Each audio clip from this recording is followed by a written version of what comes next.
Happy to be here amongst all of you और शुक्रिया आपने हम सबको यहाँ बुलाया। मैं एडी सिंह, डायरेक्टर, मोदी जी की बेटी। मेरे साथ मेरी टीम है, अवनी मोदी जो मेन लीड है इस फिल्म की और इस फिल्म की राइटर भी यही है। और मेरे राइट पे हैं लेफ्ट पे पीतो बाग, नमस्कार। राइट पे हैं विक्रम कोचर। नमस्ते। तो आई एम श्योर आप लोगों को कोई इंट्रोडक्शन नहीं चाहिए और फिल्म का नाम आप जान ही चुके हैं, शायद ट्रेलर आप लोग देख चुके होंगे। आप लोगों के लिए हम यहाँ पे आए हैं, आपके जो भी सवाल हैं उनका जवाब देना हमारा फर्ज है, जरूर देंगे। सर ये एक सवाल आपसे है, ये जो अभी मोदी जी की बेटी ये नाम रखा है, तो क्या ये वर्तमान स्थिति को देखते हुए रखा है, मौजूदा सरकार के हालात को देखते हुए रखा है, मोदी जी के नाम पर रखा है, ये क्या कंसेप्ट क्या रखा है? अगर आपने मुझे ध्यान से सुना, सबसे पहले इंट्रोडक्शन में मैंने कहा कि इनका नाम अपनी मोदी है, तो जाहिर बात है इनके पिताजी का नाम भी मोदी ही होगा। तो मुझे नहीं लगता कि इसको हम किसी भी तरीके से राजनीति से जोड़ रहे हैं। एक सिंपल साधारण नाम है, लेकिन हाँ इसके पीछे एक बहुत दिलचस्प कहानी है जो 2014 में इनके साथ हुई थी और वो भी मीडिया की देन है। तो हम सबसे पहले शुक्रगुजार हैं कि ये नाम, ये टाइटल जो है वो हमको हिंदुस्तान की मीडिया ने ही दिया है। तो कहानी जो थी वो एक सिंपल एक प्रेस कॉन्फ्रेंस के दौरान ही हुई थी। वो क्या हुआ था मुझसे ज़्यादा अच्छा जो है वो आपको अपनी खुद बता पाएगी, तो मैं चाहूंगा कि अपनी खुद अपने शब्दों में वो बयान करें। जो आपने सर सवाल पूछा वो बिल्कुल सही है कि क्यों ये नाम अगर वर्तमान सरकार से रिलेटेड है कि क्या, तो उसके पीछे का रीजन है कि क्या हुआ था। तो अक्सर ये होता है कि फिल्म की पहले कहानी लिखी जाती है, फिर उसके ऊपर एक एप्रोप्रिएट टाइटल ढूंढा जाता है। हमारे केस में उल्टा हुआ, सबसे पहले मीडिया के जरिए मुझे टाइटल मिला मोदी जी की बेटी, उसके ऊपर फिर हमने कहानी लिखी है। तो बात दरअसल 2014 में एक प्रेस कॉन्फ्रेंस थी मेरी तमिल फिल्म की चेन्नई के अंदर, और उस वक्त एक रिपोर्टर, आप तो बहुत वाकिफ होंगे ऐसे लोगों से जो कि जानबूझ के ऐसे नुकीले सवाल पूछते हैं आपसे। तो ऐसे ही मुझे एक सवाल पूछा कि आप गुजराती हैं, ऊपर से आप मोदी हैं, आप गांधीनगर से हैं, तो कहीं आप पीएम मोदी जी की कोई रिश्तेदार है क्या? कल उठ के हमें पता चला आप उनकी बेटी निकली तो हमें थोड़ा बच के रहना पड़ेगा आपसे। ऐसा उन्होंने सवाल किया मुझसे और मैंने बहुत ही प्राउड के साथ उसका जवाब दिया कि जी हाँ, मैं मोदी जी की बेटी हूँ और सिर्फ मैं ही नहीं, देश की हर बेटी मोदी जी की बेटी की तरह है। अब ये मैंने उनको जो जवाब दिया, दूसरे दिन उन महाशय ने वो हेडलाइन छाप दी, Avani Modi claims to be daughter of PM Narendra Modi. And overnight मैं मोदी जी की बेटी बन गई। वो मेरा जो फर्स्ट स्टेटमेंट था आधा, उसको उन्होंने बहुत ही अच्छे वो स्पाइस अप करके उनको आउट ऑफ प्रपोर्शन उनको फैला दिया हर जगह। हर एक न्यूज़ चैनल ने, हर एक न्यूज़ पोर्टल ने उसको कैरी किया, आप लोगों में से भी बहुत लोगों ने कैरी किया है उसको। तो इस तरह मैं कंटिन्यूअसली मेरे नाम के साथ मोदी जी की बेटी शब्द जुड़ गया। बात वहां तक बढ़ गई कि अगर मैं किसी दूसरे भी इवेंट में जाती हूँ तो हेडलाइन आती थी, मोदी जी की बेटी नजर आई इस फंक्शन में, मोदी जी की बेटी नजर आई यहाँ पार्टी में। तो ये चलता रहा मेरे साथ। तो मीडिया ने मुझे मोदी जी की बेटी बना दिया और ये जो फिल्म की कहानी है वो इसी घटना से आगे बढ़ती है कि अगर एक लड़की रातों रात प्रधानमंत्री जी के साथ जस्ट बिकॉज उसका सरनेम मिलता है, उसकी वजह से फेमस हो जाती है मीडिया की देन से, फिर क्या होता है उसकी जिंदगी में। और पाकिस्तान में अगर कोई ऐसा होता क्या है, बहुत कम लोग हैं जो मीडिया में गॉसिप और न्यूज़ दोनों परोसा जाता है उसके बीच का फर्क नहीं समझते। कुछ लोग जो छोटे शहरों से होते हैं या जो मासूम लोग होते हैं, तो मीडिया का जो भी कहा रहा है उनके लिए सच है। उनको लगता है टीवी पे आई है बात वो सच है, न्यूज़पेपर में छपा है तो वो सच है। उनको गॉसिप और न्यूज़ का फर्क नहीं पता होता है। तो अगर ऐसे लोग इस गॉसिप को सच मान ले, इस अफवाह को सच मान ले, तो क्या होता है, ये हमारी फिल्म की कहानी है। दैट्स वाई ये पूरा जो फिल्म के अंदर जो चक्कर है, ये जो कंफ्यूजन है, वो सिर्फ नाम को लेके है। इसीलिए फिल्म का नाम मोदी जी की बेटी है। बहुत बड़ा elaborate है। इसके बाद सबके सवाल खत्म हो गए। हमें पूरी उम्मीद है कि कम से कम ये सवाल अब आप सबको जो है इसका जवाब मिल गया, तो ये सवाल तो आप लोग अब नहीं पूछेंगे। तो इस फिल्म के जरिए दर्शकों को क्या नया देखने को मिलेगा? ये कहानी जो है एक फिक्शन है, तो इसमें हमने जो एक मिस्टेकन आइडेंटिटी के ऊपर है। और जो नयापन है वो यही है सबसे पहले कि ये एक ओरिजिनल स्क्रिप्ट है, किसी से कॉपी नहीं की गई, कहीं से कोई इंस्पिरेशन नहीं है, तो डेफिनेटली पूरी फ्रेशनेस है। और नयापन ये है कि हम लोगों ने जो कॉमन इंसान है, चाहे वो पाकिस्तान में रहते हैं चाहे हिंदुस्तान में हम लोग रहते हैं, हम लोगों की क्या भावनाएं हैं एक दूसरे की तरफ वो है, और एक कॉमिकल तरीके से पेश किया गया। सरकास्टिक है फिल्म डेफिनेटली, लेकिन जो हम लोग बॉर्डर्स पे जो जंग होती है तो वो क्या उससे आपको मेरे को कुछ फर्क पड़ रहा है? हम लोग शायद हमदर्दी भी करते हैं। तो वो वॉर जो है वो पॉलिटिकल वॉर्स हैं, दो देशों के बीच में हमेशा होती रहती है। इंडिया पाकिस्तान का जब मैच होता है तो वो एक अपने आप जोशीला मैच होता है, सबको जोश होता है। हम पाकिस्तान की टीम से शायद नफरत तो नहीं करते, पर ये जरूर चाहते हैं कि हिंदुस्तान जीत गया है। तो इस कहानी में जो चीज है वो ये है कि हम लोग पाकिस्तान में जाके एक मैच खेल के आ रहे हैं, और वो मैच का जो कप्तान है वो ये बैठी है यहाँ पे, और वो और उनके जो पाकिस्तान की टीम जो है वो विक्रम और पीतोबाश, तो ये लोग इनोसेंट टेररिस्ट है जिनको पता नहीं कि टेररिज्म क्या है, लेकिन टेररिस्ट बनना चाहते हैं। क्यों बनना चाहते? क्योंकि कसाब ने कभी कुछ बहुत बड़ा किया था।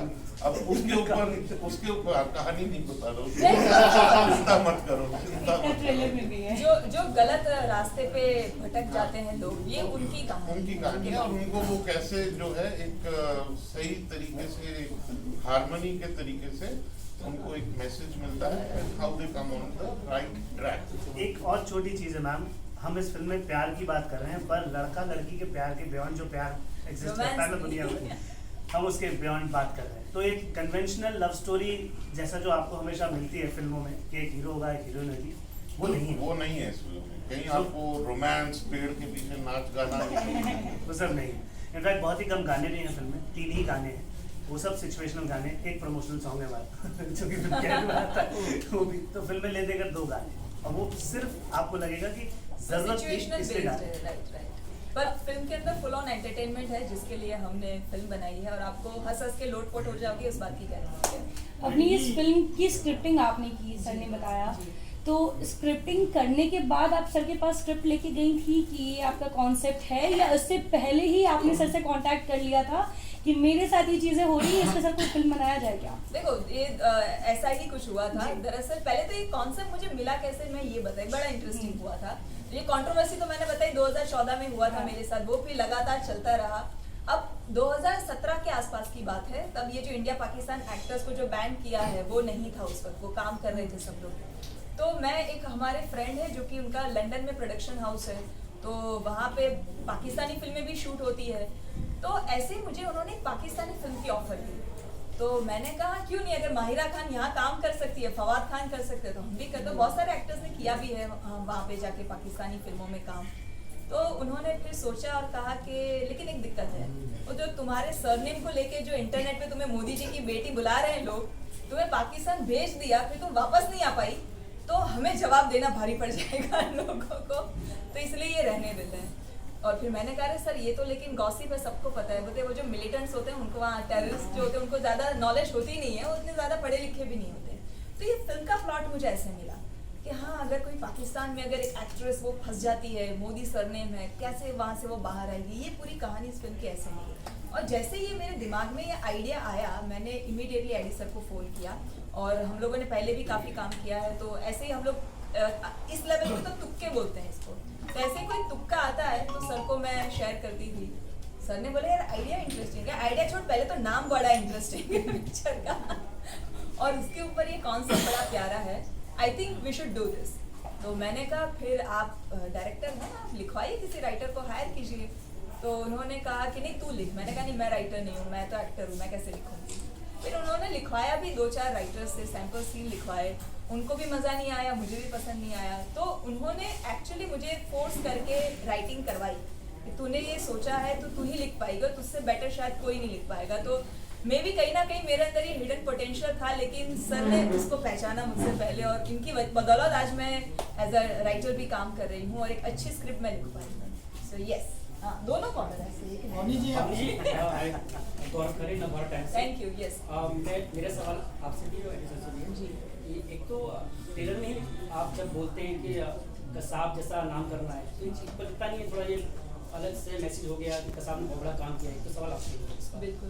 दूसरा जी एडिटर आपसे ये कि अभी आप देख रहे हैं बहुत सारी फिल्मों प्रमोशन, बड़ी बड़ी फिल्मों प्रमोशन हुए हैं बॉलीवुड की, साउथ की भी, और प्रमोशन करने के बाद वो चली नहीं है, लेकिन उसी बीच बहुत सारी कम बजट की फिल्में भी आ रही हैं, तो इसको आप किस तरह देखते हैं? छोटी सी खाली मैं आप लोग पूछ रहे तो पहले तो फिल्म में वो कसाब जैसा नाम करना हम दोनों बोल रहे हैं, ठीक है, ये नहीं बोल रहे हैं।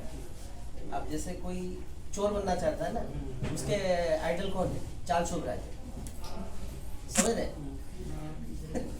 तो सिंपल है ना। वो क्या क्लैरिफाई किया गया है फिल्म में कि कसाब हम खुद टेररिस्ट हैं, फिल्म में आप देख रहे हो कि टेररिस्ट का कैरेक्टर प्ले कर रहे ट्रेलर में ही पहले बताते हैं दो टर्म, फिल्म तक तो दूर की बात है। उसके बाद भी तो आप ट्रेलर अगर देखें तो सबसे पहले आपको पता है कि it is already saying to dumb terrorist. नहीं, दम छोड़ दीजिए, टेररिस्ट के लिए आइकॉन तो लादेन और कसाब ही होंगे ना। उनका वो प्रोफेशनल है ना, तो हर प्रोफेशन में अपने आइडल, जैसे हर क्रिकेटर को सचिन तेंदुलकर आइडियल बनना मान है, लेते हैं। हर पॉलिटिशियन को मोदी जी बनना है, तो हर टेररिस्ट को भी तो कसाब बनना है। हमारे देश में कितने बिजनेसमैन ने नीरव मोदी जी को भी आइडल माना है। और भाग रहे पैसा लेके। सर आप दोनों से सवाल है कि टेररिस्ट की जिंदगी में कैसा लगा? बड़ी फिल्मों की ये प्रमोशन करे जा रहे हैं, उनमें बहुत सारी फिल्में फ्लॉप भी हो गई या चली नहीं है, तो अगर बैक साइड कुछ लोग दोनों ठीक है, लेकिन इस बीच बहुत सारी छोटी फिल्में भी आई हैं, आपकी भी फिल्म आई है, तो उसको कैसे देखते हैं आप? कैसे टैकल करेंगे, कैसे आगे चलेगा? देखिए, अब बहुत सी बड़ी फिल्में आई हैं, नहीं चली हैं, बहुत से बड़े स्टार्स की नहीं चली हैं। उसके लिए हम क्योंकि खुद फिल्म इंडस्ट्री को बिलोंग करते हैं, तो वो हम लोगों को बहुत दुख पहुंचाता है, अफसोस से। लेकिन कहीं ना कहीं ये बात मानना पड़ेगा हमको और आप सबको और पब्लिक को कि आज पब्लिक जो है कुछ नयापन चाह रही है। हम लोग एक कोविड के दौर से गुजर चुके हैं, थिएटर्स बंद रहे हैं, अब जो कंटेंट है वो लोगों को मिल नहीं रहा है, तो आई थिंक कहीं ना कहीं पब्लिक नया कंटेंट और ओरिजिनल कंटेंट का इंतजार कर रही थी, जो मैं दावे से कह सकता हूँ इस फिल्म में है और आपको मिलेगा वो। अब थिएटर्स के अंदर आज ये भी सिचुएशन आ चुकी है कि OTT ने जो है हम लोगों को 2 साल में घर पे बिठा के वो आदत डाल दी।